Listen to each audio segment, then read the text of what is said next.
Reportage. Un hacker en France, c'est pareil que partout ailleurs. C'est un expert en informatique, souvent très jeune, et qui teste son expertise par tous les moyens possibles. Il présente des menaces extrêmement lourdes pour nos libertés. C'est-à-dire, moi, je considère comme absolument insupportable l'idée qu'on puisse rentrer dans un ordinateur sans en avoir le droit. Vous allez voir comme c'est intéressant les courriers des ministres.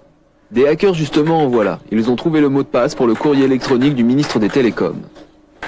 On se connecte et on va aller faire ce que fait l'assistante du ministre une fois par jour, c'est-à-dire récupérer le courrier que reçoit le ministre sur Internet. Donc on exécute la même procédure qu'elle fait. On a rentré son nom, son mot de passe qui est Spirou7. Si on fait même la simple tentative, ça c'est important de signaler, c'est-à-dire que quand on utilise ces espèces de logiciels de scan qui vont tenter de casser les mots de passe par exemple, eh ben, il y a aussi des peines d'emprisonnement, donc qui vont jusqu'à 1 an d'emprisonnement et une amende aussi de la même façon. Cet homme-là, première vue, il est maire d'une ville qui s'appelle Sablé, donc c'est quelqu'un de cette ville-là qui lui envoie un message pour le féliciter de ses brillantes initiatives. Ça ne demande pas plusieurs semaines.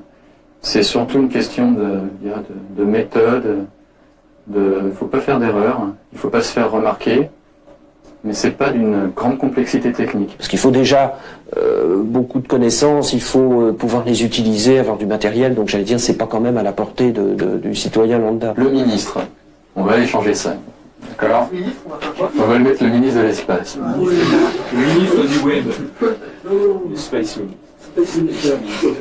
Ce qu'ils font n'est pas toujours dommageable, ça va pas causer, ça va pas bloquer quelque chose, ça va pas effacer, ça va pas de façon systématique. Le ministère des Télécoms dispose d'un site sur internet sur lequel on trouve le CV du ministre. On va faire fonction élective, on va lui mettre un truc, non, on va lui mettre passe à la télé, on va lui mettre putain mais il est président d'une panoplie de trucs incroyables. En fait ça c'est ce qui correspond, c'est la description de cette page-là, dans le langage de programmation pour décrire les pages.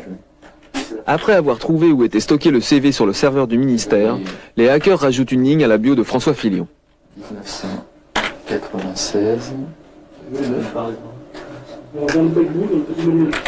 Alors il est président de quoi? Président des pirates de service. La page après modification. Et voilà, février 96. On va rajouter une petite ligne. J'espère qu'il va apprécier.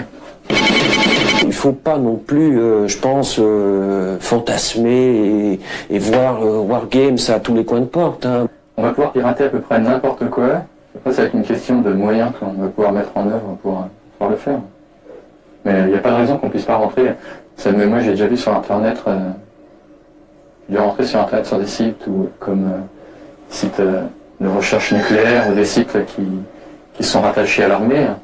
Il n'y a pas plus de sécurité qu'ailleurs. Et tu lances ton premier missile quand? Il est parti.